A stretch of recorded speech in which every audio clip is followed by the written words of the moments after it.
কি হয়েছে ঘটনাটা? ঘটনাটা হয়েছে আমরা যেতে খবর পাইছি গুলবাজার ফায়ার স্টেশন থেকে, ওনারা আমরা কল দিয়েছিল যে গ্যাস লিকেজ হয়ে ফায়ার হয়েছে, গ্যাস ফায়ার এক কথায়।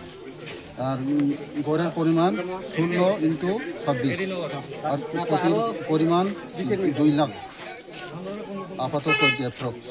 এতে সে কইছে তারা যেটা আনুমানিক খবর 50 লাখের বেশি। আর ইন্দুর কিছু হয়েছে গড় মালিক হরিপদ দেবনাথ, বয়স হয়েছে তাহলে 58, অবস্থা এরকমই আছে। আর আমরা তো ফোন নম্বর দিয়েছি, পরে আরও ডিটেলস খবরটা নিয়ে আমরা যেটা লেখনে যাক লাগবে পরে।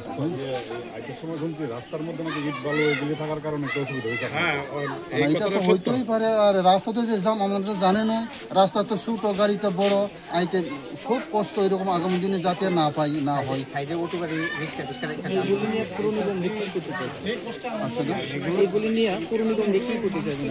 আমরা বলতে চাইতেছি যে এইগুলো যেন দ্রুত সরানোর একটা ব্যবস্থা করা হয়। নেক্সট যাতে কোনো ইমার্জেন্সি লাগলে আমরা যেন দ্রুততার সহিত কাজ করতে পারি, সেই রকমই আশা প্রকাশ করছি পুরো